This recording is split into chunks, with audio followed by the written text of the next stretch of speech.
Welcome to the pop. Welcome to the pop. On the Warner Bros. Sports Network. With your hosts, genefitzmagic. James Woody. Nigel down. And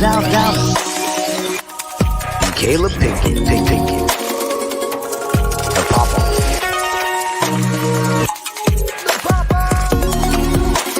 Welcome to the pop-off.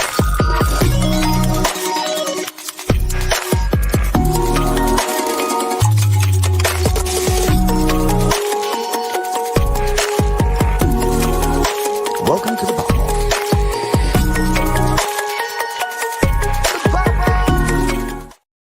What's up, everybody? It is Friday. It is 2 p.m. Eastern Standard Time, and it is the pop-off.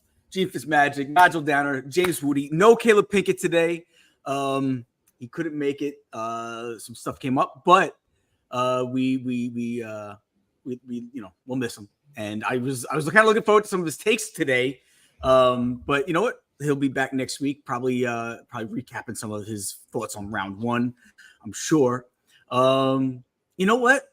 Today is a day that I feel good. Today is a day. I get it. We're a national sports show, but obviously I'm a New Yorker, and I know Woody, you're a Knicks fan too. How does it feel, buddy, to be in round two? It feels a little bit like last year where we thought round two could lead to a conference finals. It feels that way again, but I feel like this team is better than last year's team. I just feel it, man. It is. It's scary, you know. As you know, I have a complicated relationship with these sports teams. Yes. They've hurt me. They've hurt me for so long, Gene. I'm scarred. Okay. So I don't like getting too up. Because you never pick your teams ever. In fact, we'll talk about that.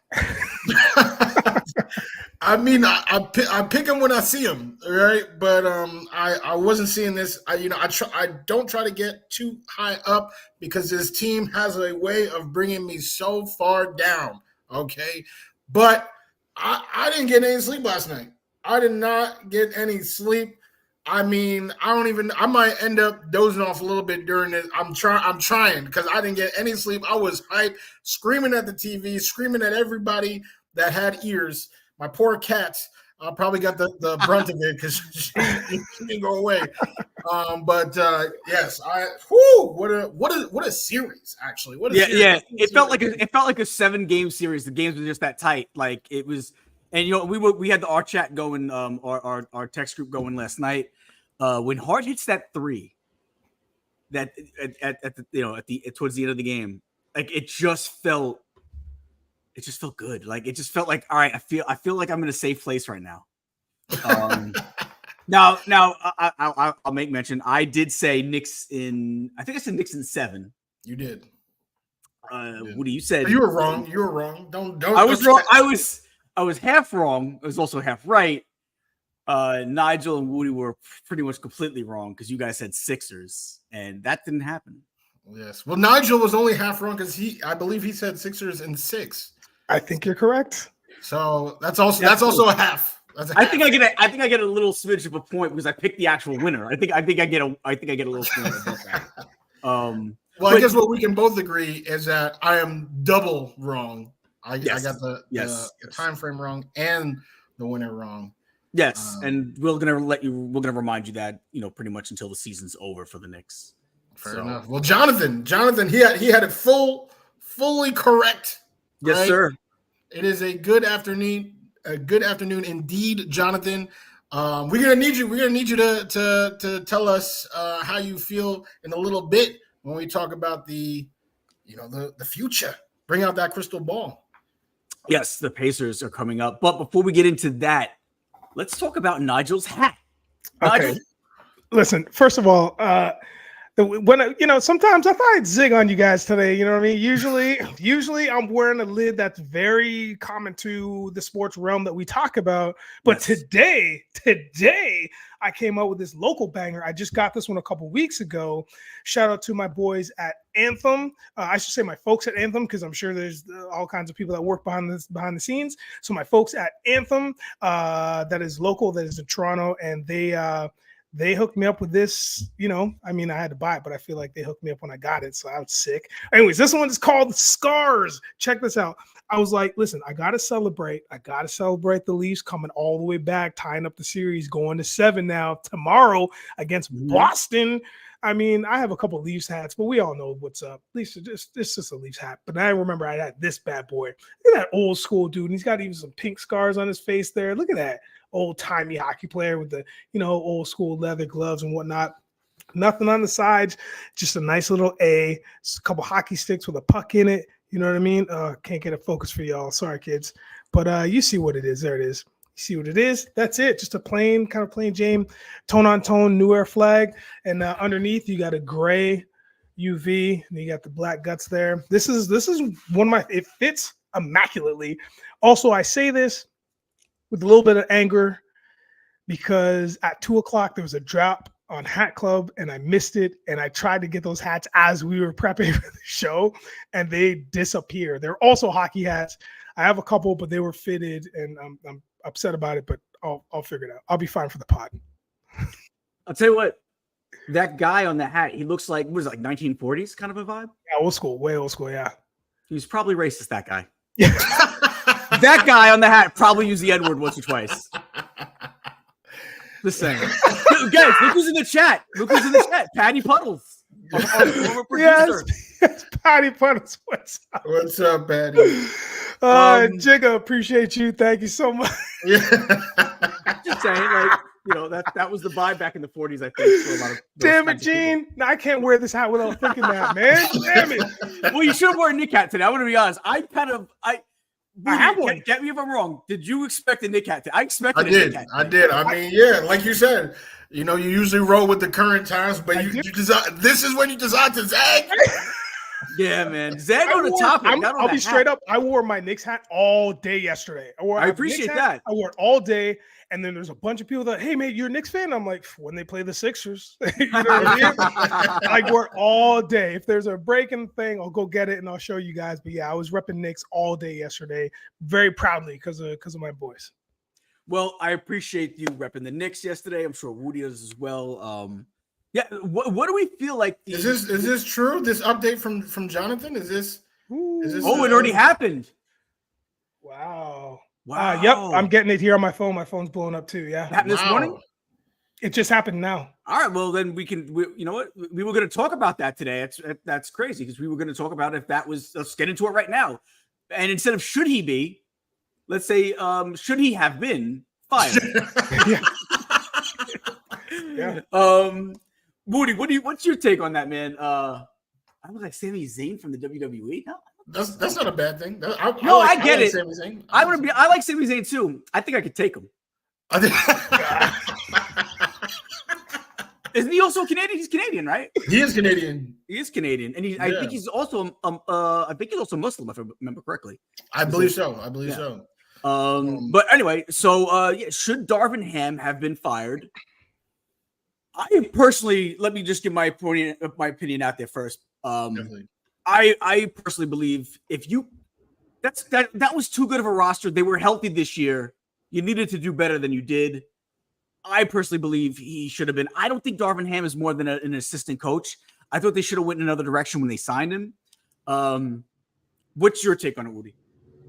Honestly, and it's gonna sound like hate, but like it's just how it is the worst job in this world is being a LeBron James coach. Like it's just, it is what it is. Nobody respects you. Like Tyronn Lue just now is finally starting to get some respect.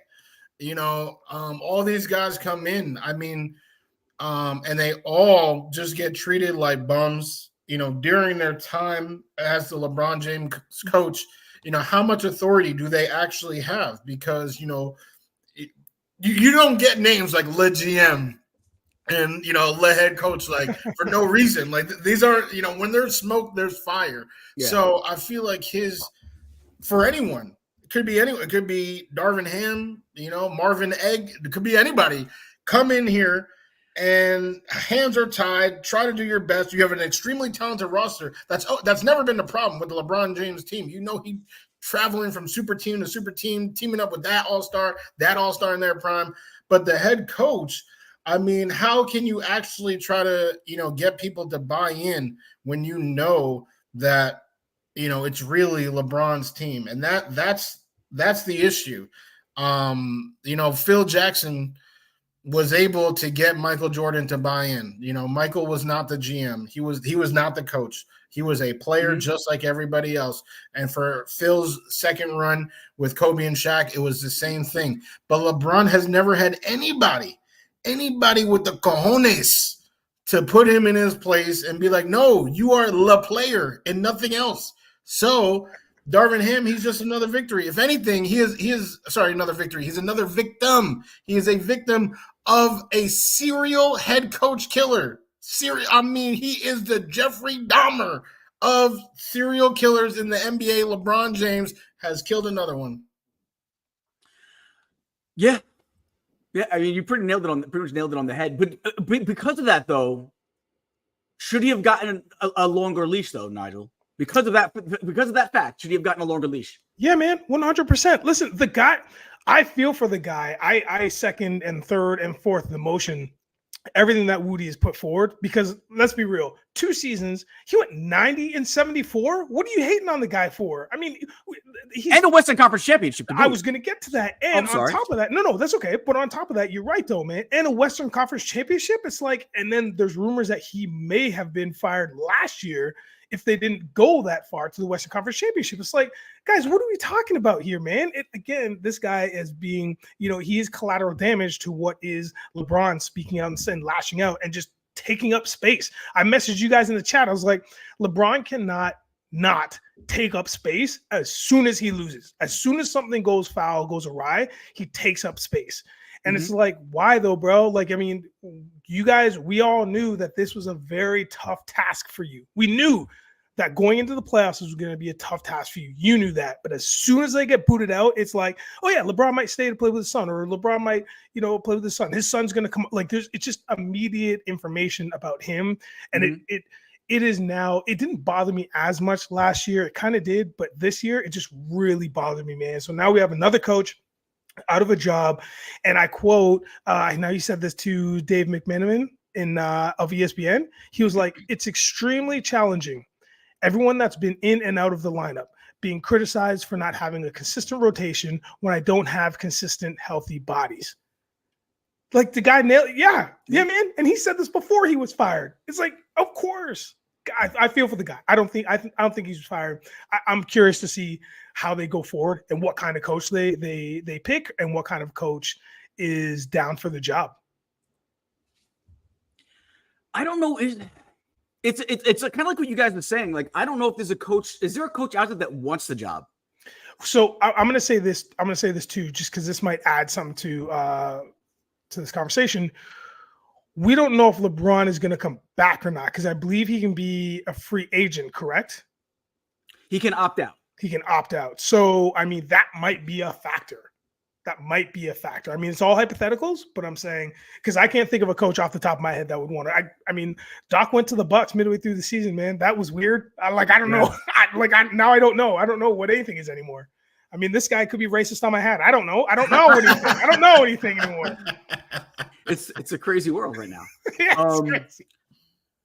Did you think he was the right choice from the beginning? I personally didn't think I was surprised when it was Darvin Ham. I thought there was other, and I just thought there was other options at the time. I don't remember who I wanted them to see them get, but I remember being surprised when it was Darvin Ham personally. I mean, I personally can't speak too much on Darvin Ham's pre-head coach credentials. What I can say is that I feel like he did do an admirable job with the pieces or the hand that he was dealt. But to answer your question about, is there somebody else? I mean, I truly don't know. I think what it would take is somebody with the name recognition and cojones. It has to be both. Because if you're just, some random stat guy, that was an assistant somewhere, and now he comes into the Lakers and he tries to drop, cojones, the GM is just packing his bags for him, But now if it is a name brand guy and you're just like, oh, I'm just going to, collect a paycheck, Coach LeBron James, stuff like that, then, it's the same thing all over again. So it has to be somebody who has both. No names are crossing my mind right now. I guess Nigel said one. Doc Rivers does sound like somebody like that. But, I don't know if you want that professional choke artist, and in a franchise that's clearly trying to win a championship, squeeze the absolute most they can get from that toothpaste tube, that is LeBron James and still has something left, right? So if you're trying to squeeze what you can get out of it, pause, I guess, then I don't know. I don't know if there is. I don't know if there's somebody. I think whoever they hire is just another dead man walking, another victim of the Ted Bundy of the NBA, LeBron James. You know what it is? You need a coach that was like Pat Riley or Phil Jackson, and those guys aren't around anymore. So like Pat Riley wouldn't take it. I don't think Phil Jackson would take it. Those guys aren't around anymore. So I don't know if there is an avenue to go, to be honest with you. I think they're going to get another LeBron pleaser. Almost pretty much like coaching partner. And I think that's kind of where they're going to go. And I feel like that's going to be the problem until he retires. Like LeBron doesn't win any more championships at this point, right?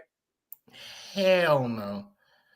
I don't think so either. I don't think so. I think the very last of the coaching, like cut from that coaching cloth you're talking about, and this is more of a modern hit, and my take is Spoelstra. I think he is kind of like the last guy who will take no shit from players and stuff. And I think we've seen how he's wrangled Jimmy in. And not that Jimmy was bat or anything, like not that he was like crazy, but he was very frenetic, right? Like he had a lot of pent up energy, and I feel like Spoelstra like really reined him in, guided him, and turned him into that playoff Jimmy. He's literally playing this season to get into the playoffs and then goes mad. So I think that Spoelstra is probably the last, in my immediate memory that I can think of, the last of that kind of coaching that you could get on the Lakers, but I don't know who that would be. So. And having said that though, I don't even know if Spoelstra would work because they've already worked together with Spoelstra was still a New Jack. No, totally. Yeah. You're not wrong. So it's almost like they might have their own memory of like, listen, you were like the young guy then. I was winning, like, do you know what I mean? Like, so I don't even know if that would work. I get what you're saying. I agree. Yeah. But I don't know if it would work in the LeBron James scenario because he's already coached LeBron James when he was a new guy. Yeah. And LeBron James still kind of ran the show at that point. And then he kind of grew up through that, and now he's one of those coaches that you say he's an all-time great. But we'll see. I just can't look at the Lakers' legacy now. Like it's not tarnished isn't the word I'm looking for, but now when you think of LeBron James going over there, and to your point, Gene, you're asking, is LeBron going to get another championship? I mean, I think the three of us are in unison thinking, no, probably not. It's just such a weird flex now for the Lakers, from the Lakers that we knew even before LeBron got there. There was some kind of magic about them. But now it's just, I don't know. I just feel like the franchise has a little bit of, I don't know, man. It's just a little tasteless, Is that just me? It's just, I don't know. The shine is kind of, the luster's gone. The legacy of it is gone. The mystique. It's almost mystique. It's like when the Yankees stopped winning championships for a little bit there in the 2000s. You started seeing that shine, dull a little bit. But you know what? The Lakers still have that legacy that I think they can always kind of put themselves back in that talk and be right back there. Totally. I think they just got to get through this. It's kind of like when like back with the Yankees when they had the core four that weren't good enough to win championships anymore. They needed to wait for them to retire to start kind of bringing in new people and new players. I think it's the same thing. I think they kind of need to wait for LeBron James to go through his process of where he's going to play or he's going to retire, and then you'll start seeing them making moves that they made all these other years, like when they brought LeBron there in the first place. Do you know what I mean? And when they brought all the other greats that they brought there. Kareem and Shaq. drafted Shaq, drafted Magic. I think you'll see them go through that at that point. You know what I mean? They literally that's actually such a good point. They get the top free agent, right? Kareem, they draft Magic. They got the top free agent, they got Shaq, drafted Kobe. Like they kind of reload pretty well, and then what happened was their undying loyalty to Kobe killed them for a little bit. It was tough because he didn't age, after his Achilles and everything, he didn't age as gracefully. So they were a pretty bad team. And then they got LeBron, didn't necessarily draft that successor, which probably would have helped them now. Like if they did better in the draft, like they could have had Tatum, right? But they chose Lonzo Ball, like something like that. But having AD there, like I think when LeBron is done, I think AD is a perfectly nice franchise cornerstone to try to build a championship contender around. So I do think, while they're in a lull right now, their entire history has kind of been, peaks and valleys. It's just that their peaks are fantastic. Yeah, and the league, and let's face it, the league wants the Lakers to be good, so they're gonna try to do whatever they can for the Lakers to be one of the top teams in the league. They always are. TC Steele's in the house. Hey, let's say just like we didn't get a chance to say what's up to everybody on YouTube and on X/Twitter. So what's up, guys? If you are on X/Twitter, hop over to YouTube, hit the subscribe button. If you're not subscribed already, hit that like button for us, and join us over here so we can see you guys in the chat. Over 100 in the building, so that's combined with YouTube and X/Twitter. So make your way over to YouTube if you guys can, so you can join the chat here. All right, so the other thing is, let's keep it in LA, guys. Kawhi Leonard, he lets these clips down all the time. They got a big game tonight. They have a game 6 tonight in Dallas. They already re-signed Kawhi Leonard to an extension, so they gotta have to deal with Kawhi, right? But are we concerned that he's even going to really be? It's a 2-part question. I'll ask the first part now. Do we even think he's going to be able to fulfill his contract obligations? He hasn't yet. It's tough with Kawhi. Really tough.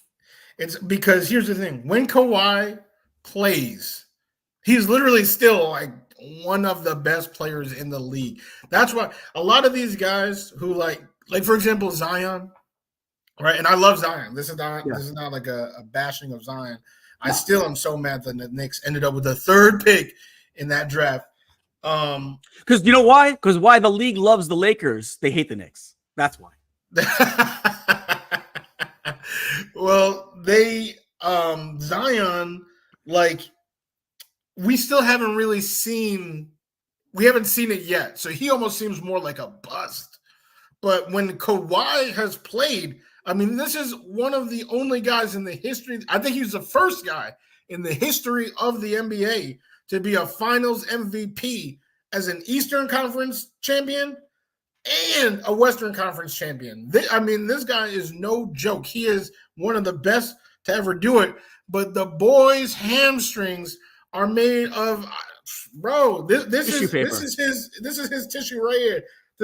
Oh my God! Got out of bed. Oh my Lord! The boy's hamstrings made out of tissue. Every muscle, every fiber is just Charmin approved. I mean, it's tough, but when he plays, he is still good.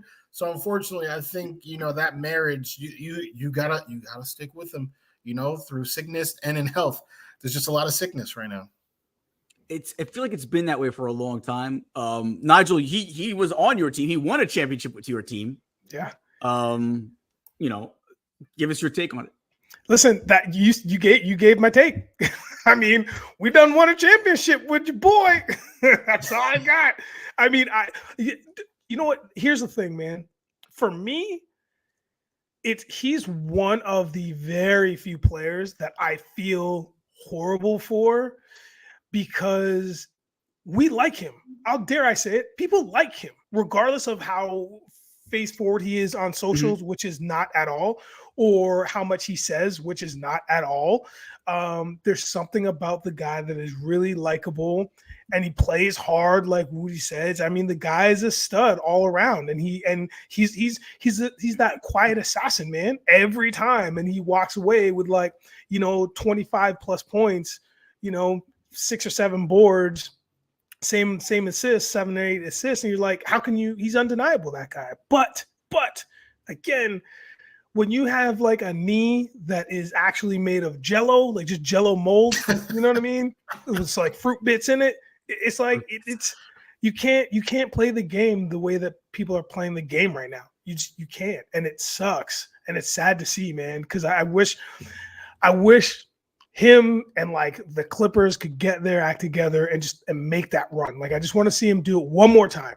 He did it with the Spurs, and that was fantastic to watch, especially because it was such a different Spurs team when he was on it. It's this is such a wild team.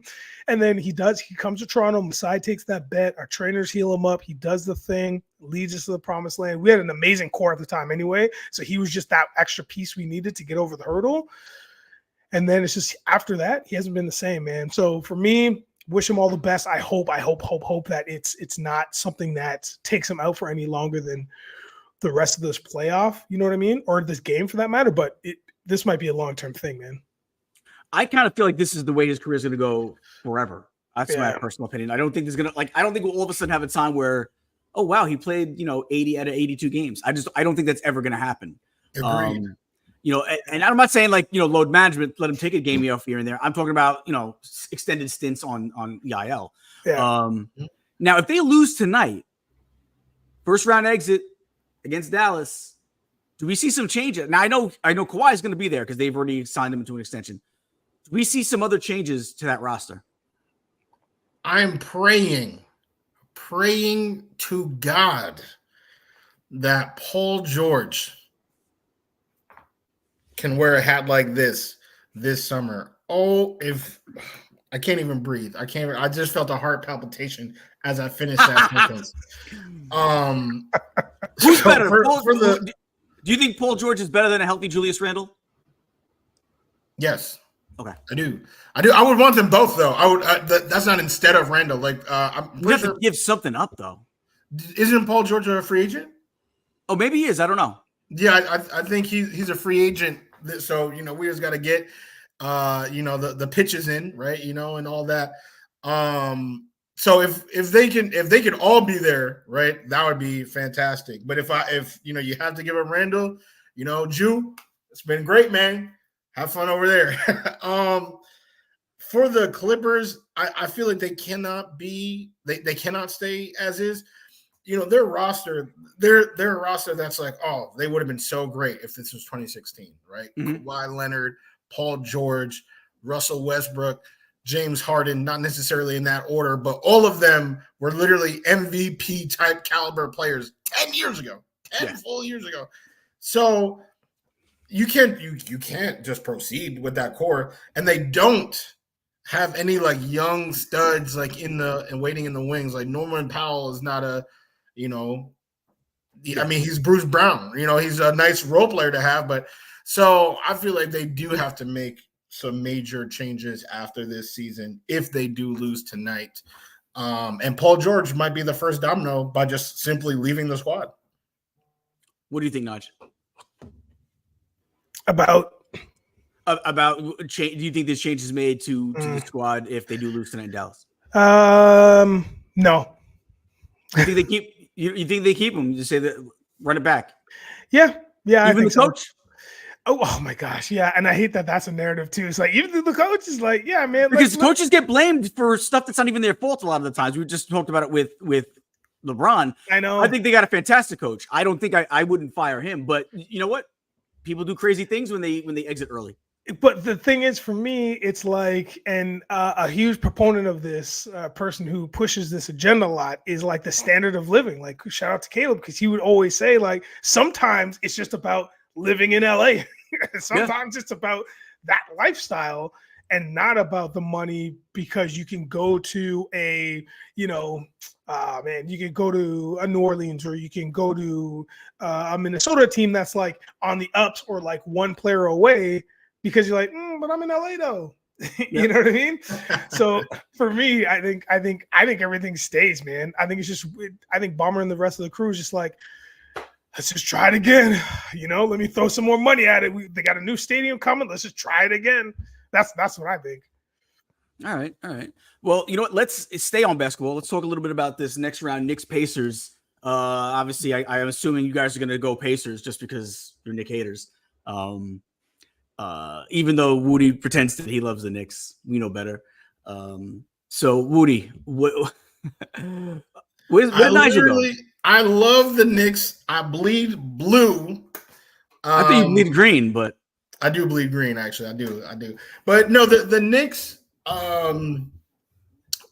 they're actually my first love in terms of pro sports. I was a wrestling fan first, but the Knicks are, they're my first love. I'm actually going to tell you a quick little biography, James Wudi biography. I haven't shared too many things, but both of my parents were not born in this country, right? They were born in two different countries, right? So they came here, met later. My dad, he struggled with English because he moved here as an adult. So the way that he learned English was by watching pro wrestling. So a lot of times, like today, like he speaks in hyperbole because that's how they speak. Like, oh, that was fantastic. Like he'll say that. I'm not even gonna remember his accent right now, but he'll say like stuff like that for something routine. I'll tie my shoes. Oh, that was extraordinary. Oh my God, the maneuver that you just used. Like that's how he speaks. My mom, she moved here with my grandmother. So she was a child. So she was, kind of more, more culturally, right? Because she was a kid when she moved. And within the first month of them moving here, they actually ran into Clyde Frazier. So my grandmother was stricken by this tall, handsome man. So much so, do not tell my grandfather that my uncle's name is Clyde after Clyde Frazier. I am a Knick family through and through. We're talking grandma, through and through third generation. The amount of pain. So for them, they had a lot of success. They did that, right? And my uncle Clyde was 4 years old watching them win the championship. Oh, okay. Hey. How many championships have I seen them win? How many? What have they put me through? They put me through years of trying to pretend like Eddie Curry was worth anything. Chanting for Ronaldo Bulkman, looking at Rodney Churioff and saying, oh, we have a future. That's what this stupid team gave to me. So if I have a problem with them, I have a right.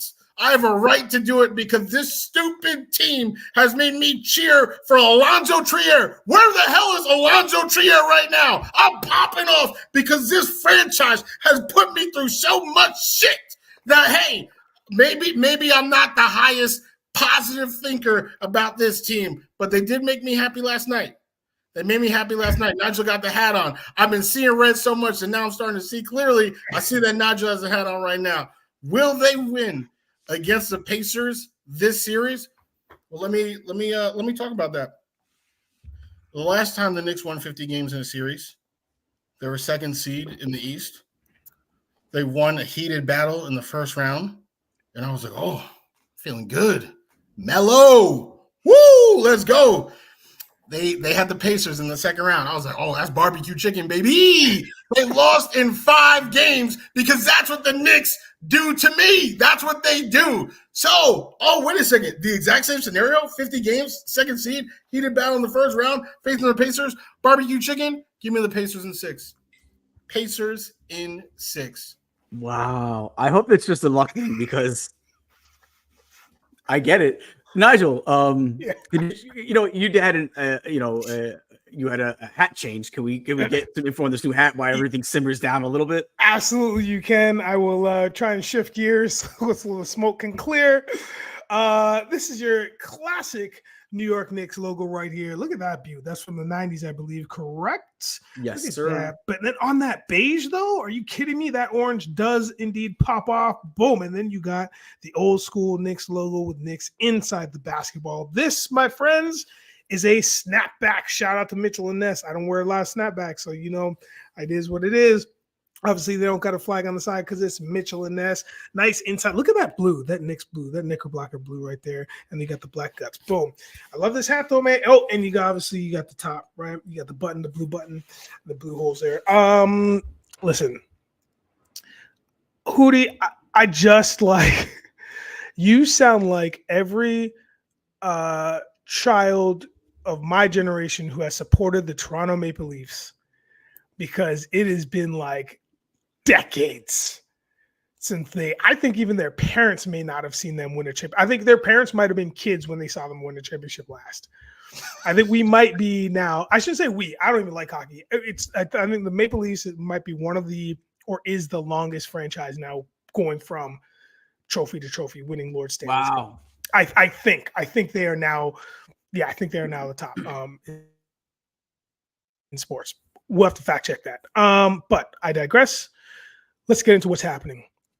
This is a wild take from Woody, but also not surprising. We all know this. This series, when I look at it, like when I look at the logos and when I think about the teams, I'm gonna be honest with you, I could care less. I'll be honest with you. Because it's just like, it's like meh, right? But I digress, because we have as a trio, as a quad, the four of us have become very, very good friends. And because we've been chatting all the time, and so now we're watching each other's teams and whatever. I do pay a lot more attention to the Knicks. Now we also got a Toronto connection in there.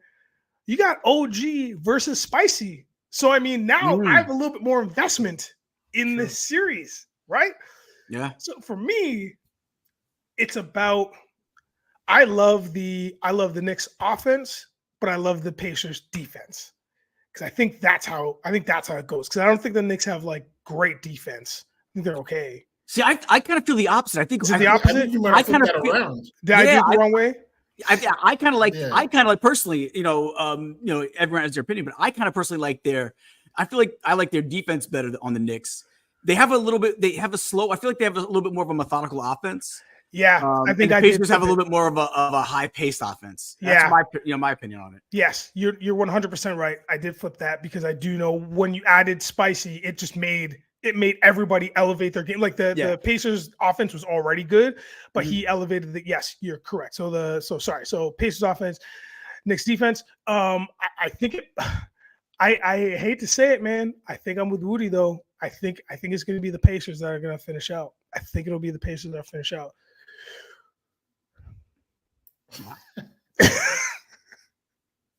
Where's Caleb when you need him? So Caleb would be able to talk sense into everybody right now.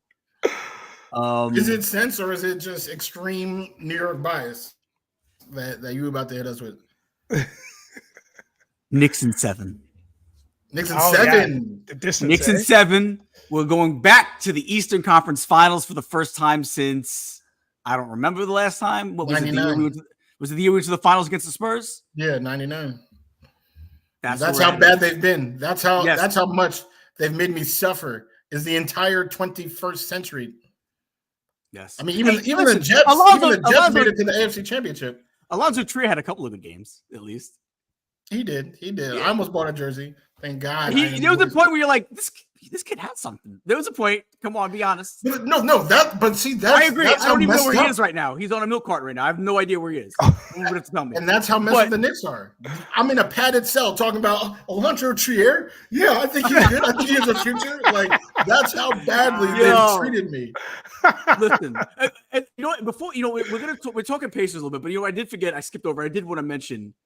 You guys heard this, that the Philadelphia ownership bought 2,000 tickets to watch their team lose last night.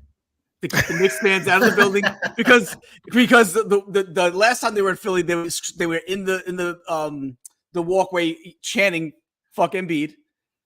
And it was I posted on my stories. A friend of ours over from overtime, Alex Day had it. Yes. And so I reposted it because it was one of the most glorious things I've ever seen and heard as a Knicks fan.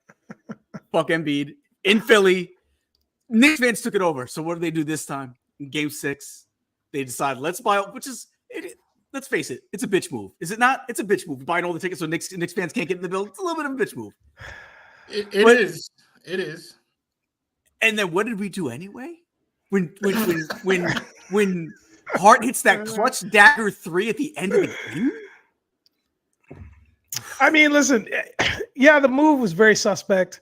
I mean, they said that they were giving the tickets to first responders. So I mean, you got to do something with them. I get it. Kudos to the PR person for that. Yeah, they get first exactly. dibs anyways. So that part, you're like, oh, man, you can't really hate on it. I mean, you can't really hate on it. But yeah, that's a huge flex. That's a huge flex to buy 2,000 tickets because of something that happened the other game. Like that is just like, first of all, I wish I had that kind of money. I know it's not one guy, like it was like four. It was the group, the ownership group, I believe. I guess. Yeah, but I'm just like, man, that's sick. It's also hilarious. It's like, all right, man. To your point, yeah, y'all lost. Y'all spent that much money. Y'all lost. I gotta be honest though. I feel like you don't do that. You don't see a large market team do that, right? LA doesn't do that. New York doesn't do that. Philly to me is a large market. No, they had to do that. Sure. They had to do that. Like that's something you see. I could see a small market team doing that, but a big market team having to do that. Well, you were really paranoid. You were really paranoid that Knicks fans were showing that. I mean, I feel like rightfully so. Like what that is a testament to the intensity, to the passion of New York sports. You know, like they traveled, they were chanting MVP in Embiid's house, and then they literally said, "Fuck Embiid in Embiid's house." If somebody comes to my house and is like, "Fuck JamesWudi," that's a fight. You have to put him up. So that's what they did to Embiid, and this was they were trying to, counteract that. And I think they made it a point. They might have even had it like on the Jumbotron while Embiid was shooting to try to chant MVP at Embiid, because for some reason, like even in the first quarter, they were doing it. So definitely a soft move, but like I don't hate the sentiment that it was coming from, because obviously you're trying to give your team the edge, and the Knicks clearly had the edge in Game 4 when it was pretty much just Madison Square Garden away, right? So it is what it is. They have all summer to think about it now. Yes, they do, and spring. I mean, they got the rest of the spring. They got the summer. Yeah. They got time. They got a lot of time to think about it. So all right. So now back to let's start looking up the matchup with this Pacers team. What is it like? All right. So they always say, right, it's the series doesn't start really until Game 3, right? Game 3 is always like the important game of every series, right? Because that's where it's like you either go up 3-0 or it's 2-1 and the other team is back in the series. Is this one of those situations where you think the Pacers can basically win? Can they steal a win in the Garden in the first two games? I do think that. I think that. The Sixers did. Oh wait, no, they didn't. They didn't. Yeah, they got. Yeah, I lied. My bad. But they almost did. That was the game. That was Dante DiVincenzo and Brunson with the 2 threes in 20 seconds. They almost did. I think they can. It obviously would be super tough, because I mean the Garden is just so electric. But the thing that I don't love about this matchup, like objectively looking at the matchup, is to Nigel's point, it's the Pacers offer. This is one of the highest scoring offenses versus one of the best defenses. And in a series, right, in one game, maybe you shut down the offense, to 90 points or 80 points. But in a series, you know for a fact that this team that has averaged over 115 points per game in the regular season is going to score 115 points once. Can the Knicks do that's always been my issue that I keep bringing up, is without Randall. Well, not even Randall's, career playoff percentage from the field is like 30%. So I'm not even saying that Randall's. That's why, Paul George. But anyway, they don't have the firepower right now. Like unless Brunson goes for 70, which at this point I wouldn't even be surprised if he did. Dude, you saw the stat, right? You saw the stat. First person to have what 40 points in 3 straight games in the playoffs since '89. Since Michael Jeffrey Jordan, the GOAT. Brunson is a special. Like, forget about it. Brunson is a special player. And you know what? I agree. When he was first signed, there was like, I don't know, maybe they overpaid for him. He's a nice player. They might. You know what? Underpaid now. Yeah, you're gonna have to back up the truck for him next time. But I'm telling you, I don't care what his blood type is. If he needs any blood, let me know. Draw it right from here. I'll find it. I'll just find it. If I don't have it, I'll find it. Do it. I'm telling you, he is the king of New York. No doubt about it. I just wish there's no Prince. There's no I love Josh Hart. Josh Hart is probably my second. I love Josh Hart too. On the team. And you know what? DiVincenzo is another guy that I really was like, that's who they came away with in free agency was DiVincenzo. Oh, I definitely. I got to tell you what happened. No, I agree. I definitely thought that. But he's been so good. He's done exactly what you've needed him to do. You don't need him to take over games, but you needed him to do what he's done. And I didn't think he was going to be able to. And I'll tell you what, pleasant surprise with DiVincenzo. I agree there. I need a shot creator. Neither of those guys that we named are shot creators. Brunson was a shot creator. Randall's a shot creator. For this series with the Pacers, I think we just need one more shot creator. And because we don't have it, we're going to fall. Like we'll have to shut them down every game. And I just don't know if that's going to happen every game. Like we got lucky because the Pacers are another slow-paced team. So it's easier in those battles to kind of go punch for punch. For punch. That's what's happening.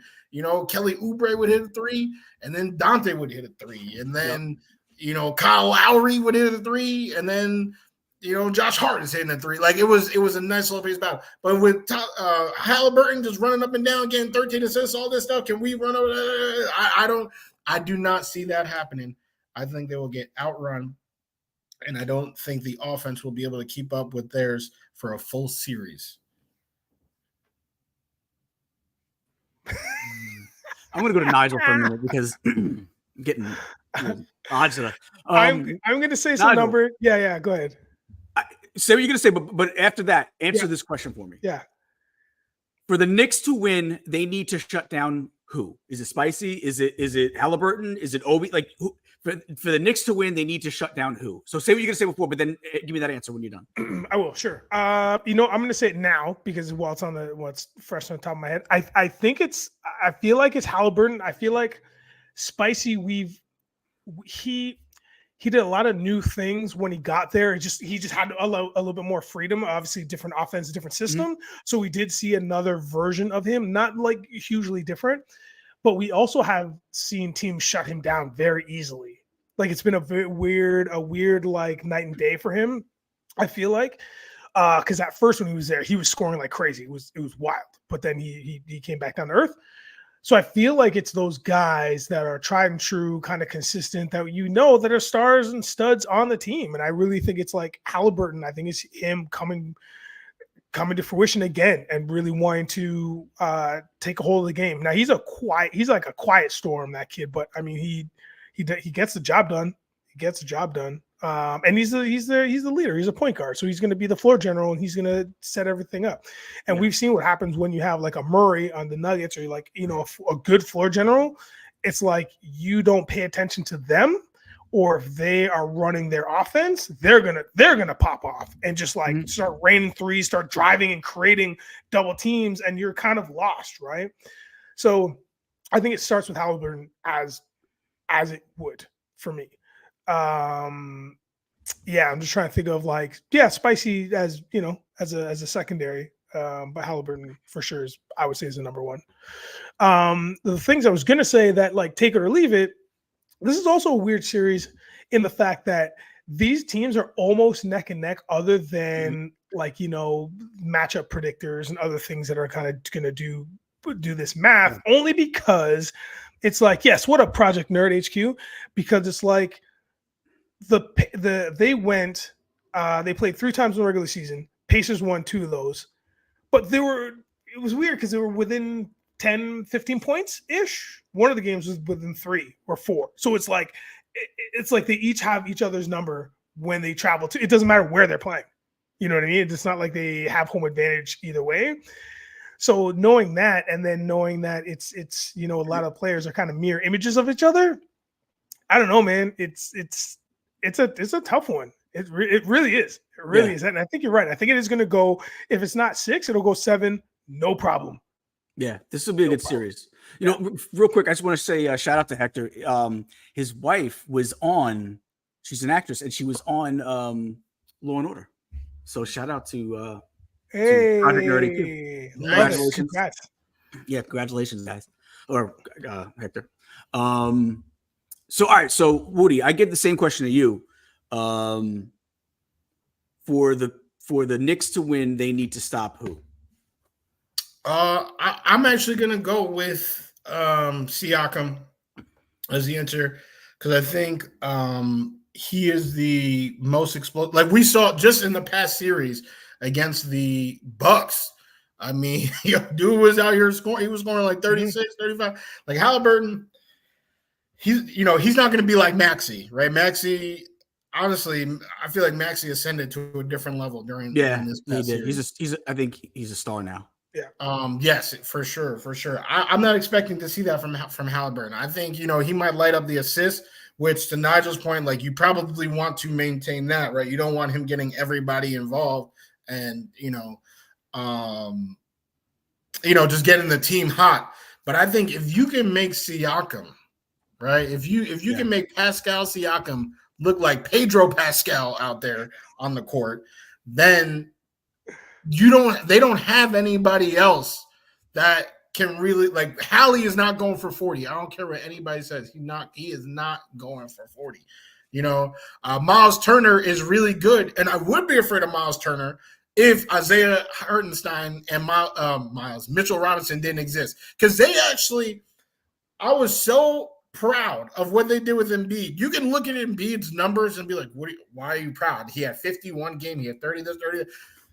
Watching those games, Joel Embiid would fall down every single time he shot the ball, and they would just call a foul. Like I truly believe he was literally only fouled maybe twice the whole series.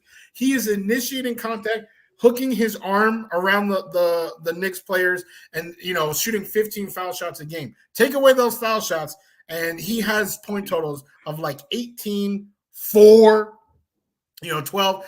So Miles Turner is not that type of player. He's not falling down. He is not a fish, so he's not going to flop. So I am not nervous whatsoever about Miles Turner. So it's really Pascal, and that's where Julius Randle, that would have been Randle's assignment. So is that, OG is OG, to Nigel's point, the Toronto teammates, now they battling each other.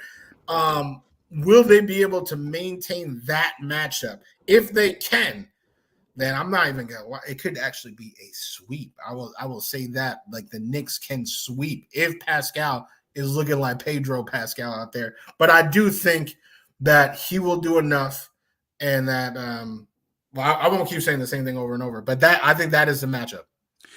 You know what, too, is I think and Celso says in the chat that OG and Precious are going to be involved. That's the thing too, is I think you're going to see more Precious Achiuwa in this series than you did last year. I feel like he disappeared. I mean, that's up to Tibbs be playing 6 guys a game. He be acting like this is 2K for real. Like you just turned off injuries, right? And like you could just play these guys indefinitely. Not like all he has to do is look to his left and see Julius Randle and know that that's not the case. But that's how he be operating. Yeah, but I think this is a series where you're going to see more Precious than you did in the previous series. I think they're going to need him. I think they're going to need help with Pascal. So let's flip it. Now, I don't want the easy answer, Brunson. Don't give me the easy answer, Brunson. For the Pacers to win, they need to stop who? Sorry. Celso cracking me up. You can join if you want, bro. Come on in. We got an extra spot. Come on in, man. Is he coming in? I was being serious. I mean, so was I. But you can ask the question. That's a question. Yeah, so basically, and again, I don't want the easy answer of Brunson, but who do the Pacers need to stop to win on the Knicks? Oh, I got a quick one. Do it.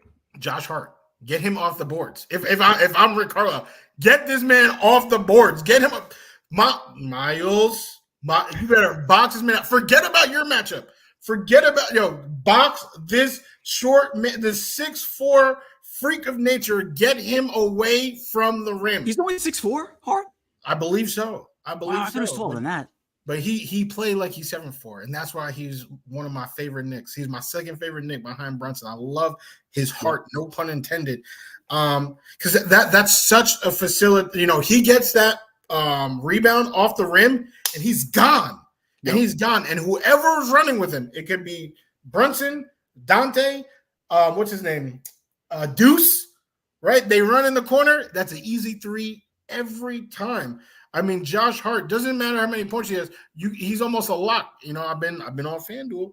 He's a lock for like 7 rebounds, 7 assists because his rebounds almost directly translate to assists, whether they're offensive or defensive, right? Yeah. Either one, right? Because he's running the fast break, or if it's offensive, he's kicking it right back out to OG so that he can dunk on Joel Embiid. Get this man off the boards. That's the main thing. If I'm Rick Carlisle.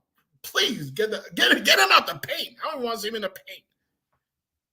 Nige, it's got to be OG for me. Thank you for the assist, Woody. It's OG only because sometimes it's like the 6th man who's actually the 5th man on the court. Sometimes it's the guy here like, do we really have to worry about him?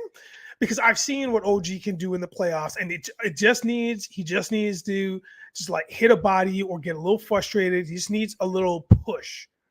And once he gets that, OG can go off. Now, he's still averaging like 40-plus minutes. So, I mean, the guy's out there. He's on the court. You know what I mean? He's averaging 15 points. So, he's productive enough to be productive that you have to think about. That's what I would say. I mean, if we're, again, because we took out Brunson, obviously, and we know that, you know, and you just mentioned Hart, which are great people. So I'm gonna shout out OG because I feel like at any given moment that guy could heat up, and next thing you know, he's got 20 in the bag, and you're like, how did that happen? And he can be that X factor sometimes. See, all right. So I didn't get my answer before, but I was gonna. So I agree with on the Pacers side. I agree with Nigel. I would need to stop Halliburton because I feel like Halliburton, if he gets going and he's dishing off, he's gonna make other players better around him. So I feel like you need to stop Halliburton. And on the Knicks side, the same reasons that Woody said, man, you got to stop Hart. He does all the little things. He does all the little things you need to be a fantastic basketball player. He's another guy where you don't even realize how many boards he has until it's the end of the game. You're like, oh damn, he had 15 boards because he does it so it's like so fluidly and effortless. Like he's just, he's one of those players that I think New York has really fallen in love with. But he'd be the other guy. Obviously, Brunson is the guy. But if you're a team, you're gonna say, listen, let Brunson do what he's gonna do. The goal is to stop the rest of the guys. He would be the guy that I think I would trigger most to stop. So, all right, real quick before we switch gears to some other sports. Oh yeah, football. We got some boxing. We got some MMA. Mavs and Clips tonight. It's 3-2 Mavs. Mavs sending the Clips home. Nige. It's in Dallas. I know. I think so. I think the Clippers are really gonna fight. I think they're really gonna fight. But I think at the end of the day, I think it's going to be one of those ones where you can't even hear the commentators in the building because people are just going to be losing their mind. Like the fan base out there, the Mavs fan base, which is such a weird, like Cuban is set up such a great. Did I ever tell you that I partied with Cuban before? Did I tell you guys that? You did not. No. Oh no, I think you did actually, bro. I think you did. Didn't tell me. It might have been on the other. It might have been when we were on the other channel. Yeah. Well, okay. A quick sidebar. This is like, I think the new millennium just happened. So I think it's like 2000, 2001 or two, something like that. Me and one of my boys, shout out to Cabby. We're out and we're at this club called This Is London. So we're out there, and Cab is he's a sports personality in terms of he does numerous interviews with all kinds of athletes. He is actually the only interviewer who got exclusive interviews with Kobe Bryant, the late great Kobe Bryant. He has many interviews with him. You can look him up on YouTube, and they were actually friends, which is wild to think of. But I digress. So we're at this club called This Is London, and the Mavs are in town. And I don't know how we got into Cuban's kind of VIP area. And this is when, and I don't endorse this, kids. Please, if you're gonna drink, please be safe. Do not drive. He was hooking us up with Grey Goose at the time, and so this was the new Grey Goose is new, and we were like, let's get after it. And this guy was like, he was drinking us under the table, like he was going for it. We were like, Mark Cuban, everybody, and we were just losing it. Like we were just having the best time. So shout out to Mark Cuban. He was a fantastic host. So I appreciate you, my dude. So we were hanging out and talking about it. It was great. Okay, so I think Dallas wins it. I don't think the chemistry is really off with the Clippers, period. I think hard stop. It's just they get into these runs, these quick little runs, these bursts of energy, but they don't maintain themselves. They get frustrated with themselves very quickly, and then all of a sudden they're down and they'll go into a scoring drought. The Mavericks have finally figured out a little bit more of their mojo. I think Kyrie. And we said it, man, that Kyrie needed to start the year with the Mavs because it made a whole difference. Like once they got into the playoffs, it was like he hasn't said anything that I know of, which has been great. Yeah. So I think the chemistry of the Mavs right now, I don't want to say their bench is deep, but it's deep enough that they can maintain the score or keep the score going because again, the fan base is right there with them. So I think the Mavs take it tonight. It's funny that you say that. You're right. He's been like oddly quiet all year. Yeah. He hasn't been like no trouble, whether it be about public stuff or team stuff. He's actually been, really like, quiet this year, which was odd for, he hasn't been that way since maybe Duke. Damn, you ODing on Kyrie. Allow me to be Johnny Cochran real quick. It's the media. The media has problems. He literally, like the media will run away, flat earth, all this nonsense. Like I feel like they have a bone to pick. But now that he's finally out of the big market, he's not done anything. It's just that he's out of the big market, out of the picture, and they got bigger fish to fry. Could be that could really be it. Do you think they end the Clippers tonight? Well, for the over 150 in the building, watching us on X, all right, make sure to like and subscribe if you're over on YouTube. Come over on YouTube. Join us on YouTube because you can be part of the conversation here on YouTube. You can hit a like button. You can hit a subscribe button. You can hit the notification bell. So you know when all the things. Yes, you know all the things. Because not only the pop-off, but there is like 3 shows a day on this channel that are fantastic. A lot of Knicks stuff, Rangers, Yankees, Mets. And great hosts on this channel. So if you're over there on X, if you're just tuning in, hit the subscribe, hit the notification bell because you're going to want to see all the other stuff that's popping off. We're the pop-off, but happening on this channel. So make sure you guys come over. All right. Absolutely. So for those people listening, I actually think the Clippers are going to win tonight. The away team has won a surprisingly large amount of games during this series. Mm-hmm. And, as you pointed out, Gene, it is in Dallas. I really think the Clippers are a better team. Like if I'm playing 2K. I do. I agree too. Like, but when Kawhi is there and they're healthy, but Kawhi's not there in Game 6. Well, yes, but Kawhi has hurt them. They're winless in the games that he's played because he's out here trying to find his shot. He went like 5 or like 3 for 16 or something. He's ice cold. He's got to play games to be able to get that shot going, man. That's true. They what they need to do is sit him down, and then if they win this series, all right, get those shots up, and then you can figure it out the next series. Yeah. Right now, their chemistry is pretty solid as is with Paul George. I think we saw playoff P, come out the woodworks. For what was that, Game 4 to tie it back up? And again, that was in Dallas. You know, James Harden had 33. Somebody who they say disappears in the playoffs had 33, 7-7 in Dallas. So I don't think home court advantage matters at all for this game.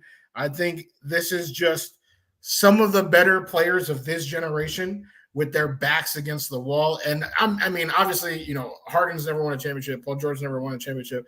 Russell Westbrook's never won a championship. So I'm not saying like they've never, you know, lost a playoff series before, but, you know, they're just older. The scrap, I think they are going to do everything they can, just give it all that they got tonight, where I don't know if Dallas, even if they match the intensity, I don't think they have the talent to overcome their talent, and it's going to be at LA. All right. I do have the Mavs winning in Game 7, though. in LA. Yes. Another road win. So yeah, my thing is I feel like it's kind of like you said, like they lost the 2 games that he played, but that's because he doesn't play. Like if he was able to get into rhythm and the team get into rhythm with him, I think you're seeing a totally different Clippers team. You know what I'm saying? Definitely. I think a totally different Clippers team. So I think they might be the best team in the league. It's almost like they got to start over next year because and see what they get with a healthy Kawhi. We already spoke about it.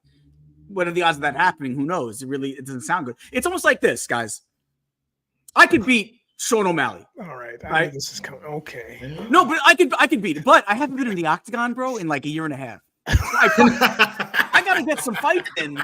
I gotta get some fights in before I can really go get one with O'Malley. Yeah, and by year and a half, you mean ever? Like you've never been in there before. Well, I mean, I'll say this. I think that one thing that Woody said that really struck a chord with me is the idea that you have these aging players that haven't been kind of past certain rounds or they haven't won a championship. And it's mind-blowing that we're in this really cool moment where the elite players are really meshing with the rookies that are coming up, but there's no like a definitive top 15 or top 10 because it kind of keeps shifting. Like, so what I'm saying, like in the 90s or like early 2000s, like you could say it's bam, bam, bam, bam. You could say Jordan, this guy, and like hard stop, right? Full stop. Right now, it just keeps all of a sudden like the Joker's up in here, and now he's like really jockeying. And the reason I'm bringing that up is because I don't know. The reason why I picked Dallas too is because it feels like there's fight there that wants to win a championship, legitimately wants to win a championship. For me, watching the Clippers, it just looks like a team that had opportunities. They're just along for the ride. They want to get there if they can get there, but if they can't, we'll let the news stories or the turmoil like take it, and then we'll start again next year and see what happens. You understand what I mean? It's just the Clippers. I get it. Yeah, the Clippers squad just doesn't seem like that team that's got fire in their eyes and passion. That's why we got the Nuggets last year, because there was passion from everybody, from one all the way down to how many guys are on the team, like 14 or 12 or something on the bed, but like from top to bottom, like you saw it. Everybody came in and knew their assignment. Business. It doesn't feel like that with the Clippers. It feels like that with the Mavericks. I'm not saying the Mavs are going to go to the championship, but I am saying they have a little bit more fire and a little bit more will. That's what I think. And to switch gears real quick, Pedro says, "Let's go Magic." What do you think? Do the Magic push it to Game 7 tonight? It's in Orlando. Oh yeah, they've played well in Orlando. They got Bancaro. So yeah, I was looking at Pedro's comment and I was thinking, shame on us for being just like ESPN and completely ignoring that an entire series of playoff basketball. It's been a good series so far. Right. Like the last game came down to the very last shot. Yep. Right, and Evan Mobley. It was a 104, 103, something like that. Yeah. It's been a back and forth series, and just ESPN acts like it does not exist. It does not happen. It's the tree that has fallen in the woods. But Pedro, let's go Magic. I'm so sorry, but D. Mitch about to close it. You about to wrap it up, baby? Oh, Woody, just a wet blanket, eh? James Woody is serious when he hits you with the baby. Yeah. You know he's serious when he hits you with the baby. When he hits you with that baby, you know he's all in. He's locked in. I mean, yeah, the Cavs. I mean, the best thing about the Magic is that they're here to stay, right? They're a young team. They're only going to get better. All of those core players are literally only getting better. But I just think the Cavs are the better team, better coach, pretty much better everything. I know they are home. It's been close. Like they barely won a few of the games, but I don't think they're going to take this closeout situation lightly. Sorry, I don't think they're going to take it lightly. They'll take it very seriously. Nigel? I mean, these are two squads that almost have identical records from the regular season. I know we're in a different season right now. This is playoff season, but I mean, Cleveland was 48-34. Orlando was 47-35. Like, I mean, literally like a couple games away from each other. And it's indicative of what we're seeing here in the playoffs against these two teams, right? They just know each other's number and they're playing very good basketball. For me, shockingly, don't care. But if I had to pick one, probably based on branding alone, I'd probably say go Magic, because I have an affinity for their branding. Sick, like their logo is amazing. A couple seasons ago was brutal, but they brought it back around.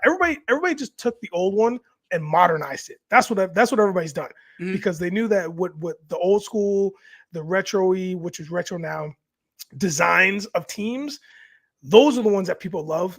So they just clean them up, and the Orlando Magic gets they get all my love. Cleveland, love the colorway, but let's go Magic. Yeah, I'm going Magic. I like, Magic's one of those teams that now that I'm in Orlando, I kind of root for a little bit. Obviously not more than my Knicks. As long as they don't ever have to cross pass with my Knicks, that we're fine. But, until that happens, I like the Magic. I have a Banchero jersey in my closet. So, it's a good time at the Magic games. So go Magic. Nice. Let's talk a little bit about Canelo's fight coming up this weekend. I believe all 4 belts are on the line this weekend. For him. Canelo versus Munguia. If I saw the stat right, he's 45-0, Munguia. Yeah. He's no joke. He's no joke. Is this going to be a problem for Canelo? Definitely could be. I will say, and this is something that Caleb always brings up that I always try to echo my best, is that, the human element. Too many times people talk about stats and height and weight and reach and all that, but the human element is so important. And right now, Canelo, formerly the Golden Boy of Golden Boy Promotions, no longer the Golden Boy. He had a little beef the other day. A little. I mean, he was the Burger King with that beef. What you talking about? So, definitely, I feel like he has a point to prove. I'm not gonna say that Canelo is the best in the world, because I do not believe that. I think he has been very careful in his fights recently, because he is, boxing is a sport where it's much harder to come back from the N1 as UFC. You look at every UFC GOAT and they've lost at least once, unless their name is Bones Jones or Khabib. But for boxing, Floyd, that's the gold standard. So for Canelo, he's trying very hard. He's been picking and choosing his fights, but he has chosen this one. And with the added factor of Oscar De La Hoya, right? Hell hath no fury like the wrath of a Canelo Alvarez scorned. I think he is out here to prove a point. He is on a mission, and I am going with him for the victory in this fight. Yeah, I feel like it's not like he's fighting Munguia. It's like he's fighting Oscar in this fight, right? Exactly. It's really like he's like, I'm going to beat your boy up because of you. Like, yes. I get to see he's going to be hitting him in the corner. You're like, this is for you, Oscar. This is because of you. You did this. So, yeah, again, 150 in the building, guys. Please hop over to YouTube if you can. Otherwise, we still enjoy you guys watching us over on our X or Twitter. Thank you for tuning in. Nigel, what do you think about this one? Oh, man, you guys know me and my boxing prowess. Knowledge goes deep, baby. It doesn't. He's got a baby, too. Yeah, it does. Yeah, I did that for Woody. It doesn't. Canelo, is he a redheaded Mexican guy? Is that what I'm looking at? He's a Mexican leprechaun. Yeah, that's crazy. Yeah, man, I think he'll win. Yeah, go for it. Yeah. Just because of the right hand. Right Yeah, hand. pretty much. There you go. You know what? Too is it's going to be a better fight than I think people think. I think it's going to. You know, I think it's going to. I think a lot of people are like, I don't really like Munguia is not really a household name, so I think there's that. For like the non-boxing person. I think it's going to be one of those fights you watch, and by the end of that fight, you're going to be like, wow, it was a good fight. And I'll say this, let me give him a little bit of credit, Canelo. He's gotten to that point where he's earned the right to pick and choose his fights, though, right? Same thing that Mayweather did. Mayweather got to a point where he was able to then pick and choose his fights. He earned that right at that point. I feel like Canelo has too. Yeah. I wouldn't say he's the same stature, but I mean, he is boxing's top draw. I mean, it's him, Tank, and I would say Garcia are probably the three biggest draws in the sport. So yeah, I guess you're right. Jay Boogie in the house. I love catching him on the Nick show. So thank you for tuning in, buddy. Yeah, and then there's also the issue with you actually mentioned it because I didn't even know the story until you'd mentioned it. With Garcia. With Garcia and the Garcia Haney fight. And now it's come out that he failed his test twice. yeah, not one. Two times, not once, but twice. Yeah, he didn't get burnt once; he got burnt twice. Yeah. So where do we feel like that leaves that? Like, I gotta be honest, I don't even think it would have mattered. Can I say this is gonna sound? It's gonna sound selfish. Selfish. Let me be selfish for a minute. If I'm watching sports and I'm gonna get a better product because you juice up, keep juicing, bro. I'm okay with it. Keep juicing, bro. If I'm gonna get a better product on the field and in the court and in the ring, listen. If you're willing to juice up for what you want to do for your career, who am I to stop you? Juice up. I feel like if everybody juiced up, it'd be a level playing field. So well, yeah, but here's the thing. Listen, at the end of the day, you didn't put that caveat in there before, though. So you're not wrong. As long as everybody, if everybody juices up, fine. But that's the thing, bro. You can't say if one person juices up, I'm down with the product because that's not the game. But then everyone should. Because here's the thing. All right, so great. It's almost like saying, all right, if Haney doesn't go to the gym as often as he should, and Garcia does, it's the same thing. Like, go to the gym every day. But maybe Haney's like, what? What are you talking about? Same thing. Garcia broke the law. Like he broke. That's the most ridiculous thing. I don't know if it should be against the law. That's what I'm saying. Listen, the same thing with the baseball players. Everyone wants to complain about these guys that hit all these home runs because they were on steroids. But at the end of the day, steroids doesn't make you hit a fastball. You got to be able to know how to hit a fastball. That's one of the hardest things to do in sports, hit a fastball. Yes, but the connect is what the steroids helped with. Once you can like the torque, you need to know how to hit one, but it's the power when you're going through one. That's where the steroids. Yeah. But if I'm saying, Barry Bonds, he hit 73 home runs. I can only hit 20. Then do some juice, man. Then you'll hit 73 home runs. Yeah, that's the most. That's like being like. That's like being like, I can't even think of Bernie Madoff has all these billions. Run a Ponzi scheme, man. Run a Ponzi scheme. Like that. This is the most outrageous argument. I was not expecting this whatsoever. Where are my gloves at? This is I don't think being on steroids makes you a better boxer. So there's other things, there's other attributes you need than to have a strong punch.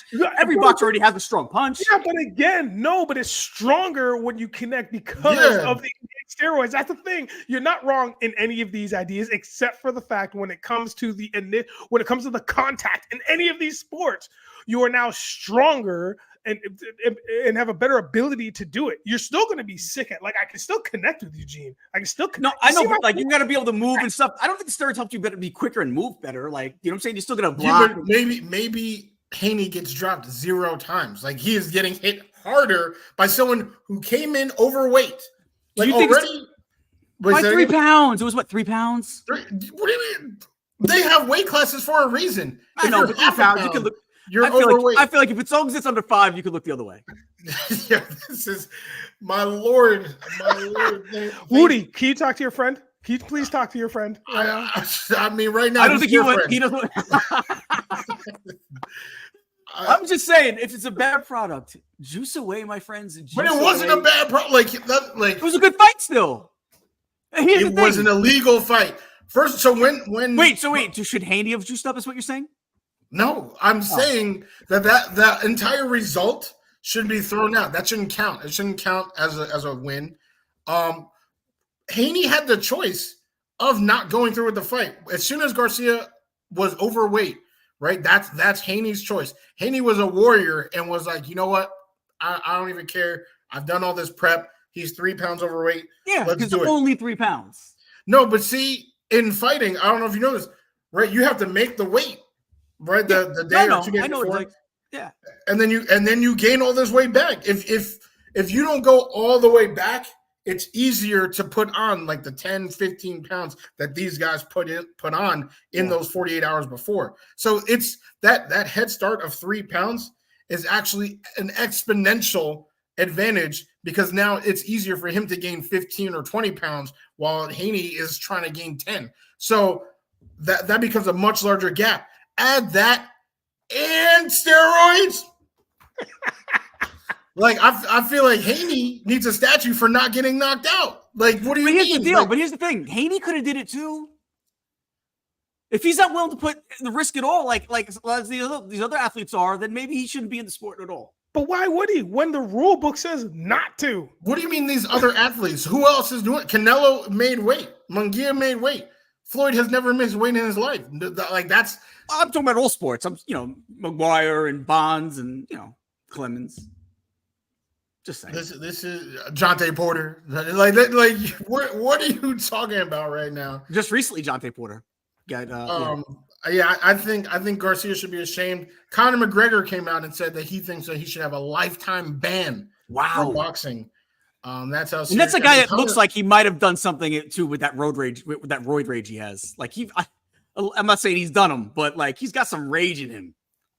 I mean, but Conor's never missed weight. He's actually been a pretty solid UFC professional. Obviously, he's crazy, outside the octagon, but he's been a professional. These guys are professionals. It is your job to make weight, not take drugs. And Gene is out here.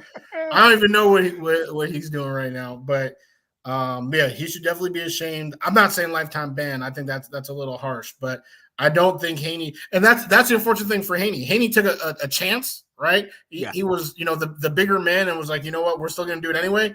And now he has to live with these highlights, for the rest of his life of him getting dropped 4 times. His kids got to see that too. His kids got to see it too. The perception that he was worse when really this guy just straight up cheated, like in every way you can. The only way he could have been more blatantly cheating is if he had brass knucks in his gloves. Well, I don't know. It came out on TMZ that he had brass knuckles. He melted them down and put them in his glove. Now that I don't agree with. See, I don't agree with that. Why not? What's the difference between that and everything else you're saying? Because when you take steroids, it's in your body. It's like it's your body. You still got to work out. You still got to work out in order to get the muscles going. Yeah. And all I say is this: if someone's willing to put their life on the line to entertain me, if someone's willing to put their life on the line to entertain me, I gotta respect that. Then go back and watch UFC 1 through 10. It's old now. You already know. It's easy, but listen. Shout out to Garcia. Keep doing what you're doing, brother.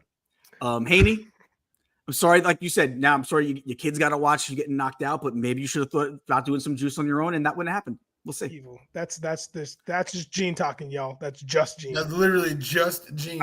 Let's move on. Okay, let's talk some football. Let's topic before we get out of here. You know what I could really go for right now? Oh God, what? Provolone. Slices of provolone. I'm craving provolone right now. Anyway, we're gonna talk a little bit of football. A lot of rookie quarterbacks gone in the first round. What was it, like 5 or 6? Who do we feel is the day one starters for their teams? Obviously, we think Caleb Williams is going to be a day one starter, correct? I mean, Well, definitely the first. I would say the first three. Do you think May definitely starts over Jacoby Brissett? Yeah, Like, you don't think there's a competition at all? New coach. I think it's a little bit of competition, like on paper or with the news streams or whatever, or the media. Mm-hmm. But in all honesty, I think it's May's job to lose at this point. Yes, I would agree. There we go, Penix Jr. I think he's the only one that you could say safely doesn't start. 100% does. Yeah, not literally, start. yeah. Unless something happens with Cousins again, Zero chance. Yeah. Cousins is pissed. There's no way. I don't blame them. They could have shored up that defense with that pick. Yeah. They were trying to. The rumor came out they were trying. I don't know if it was a rumor anymore. I think it's been confirmed, but they were trying to trade with the Jets to get the number 10 to move back into the first round, supposedly. So I think maybe because they realized after that pick, they realized we screwed up. Wait, who said that Penix ticket in? But Bo Nix has a chance. Yeah, Bo Nix, because who else is there? It's Russell, not Russell Wilson. It's Zach Wilson. Yes, the white Wilson. Jarrett Stidham. Stidham. And Danucci just doesn't even sound like a quarterback's name. It sounds like he should be, sounds like the guy you plays bets with on the corner. The game. So, I think Bo Nix almost out of like if he's not the starter, then the Bo Nix pick is a disaster already. We know that because none of those guys should really start over him at all. I think the safest one is obviously the Bears pick. Is Jaden Daniels, not Jaden Daniels, is Caleb Williams. Yeah. Jaden should start. I think Mariota is back there. Jaden will start for sure. I think it's another job, like a Drake May situation. Yeah, like I think Jaden and Drake are in similar situations. Yeah.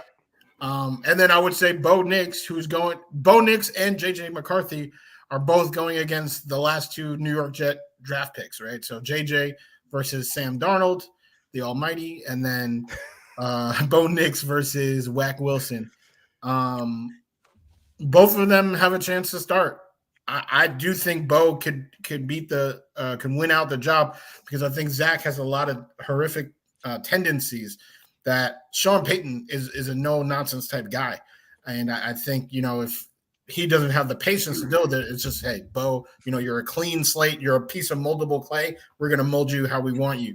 For JJ and Sam, I think Sam has a much better chance, A, because he doesn't suck like Zach Wilson, but B, because he was just in this system last year. I think he might actually have a whole lot of tidbits and trades and pick up this playbook way quicker than JJ McCarthy. And there's absolutely no sense for a team that has Justin Jefferson, TJ Hawkinson, guys that are ready to win now. There's no sense in delaying that to bring JJ McCarthy up to speed if they have a guy who has a better command of the playbook in Sam Darnold.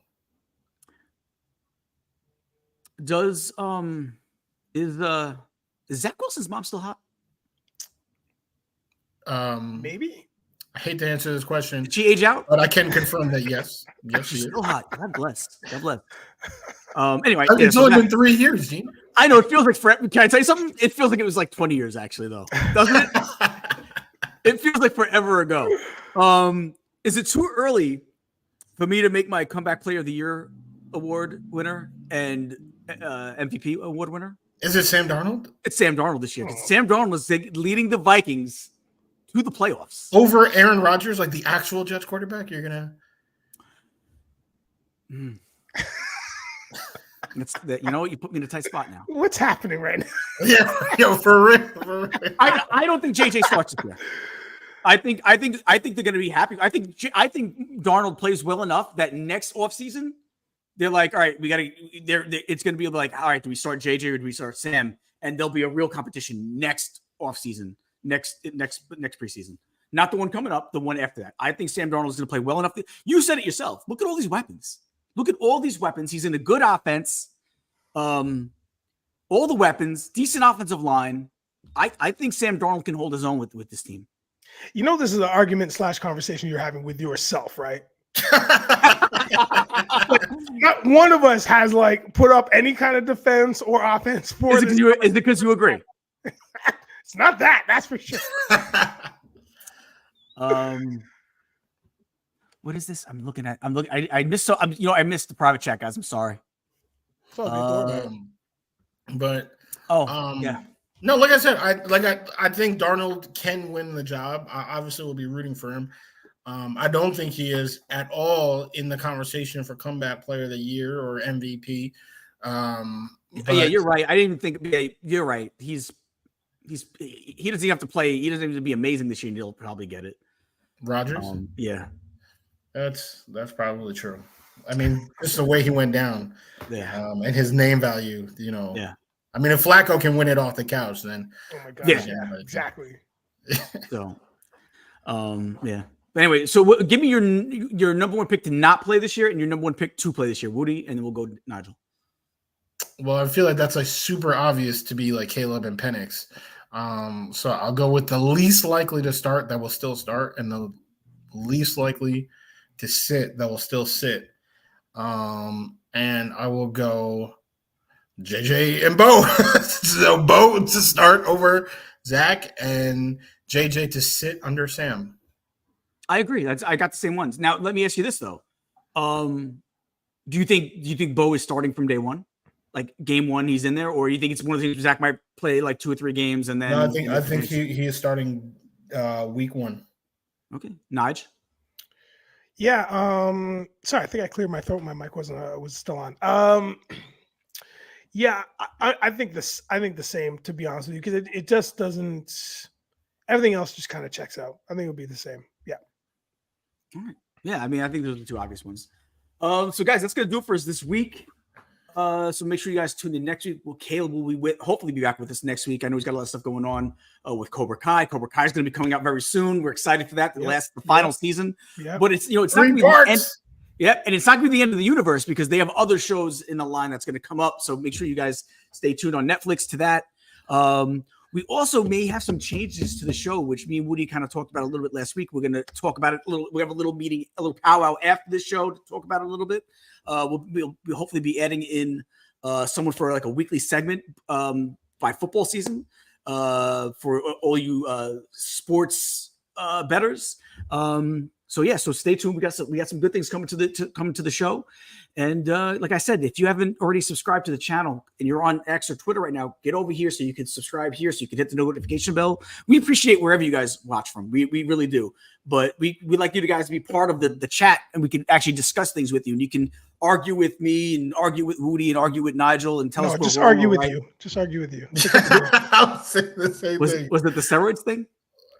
Yes. Okay. All right. Well, guys, have a great week.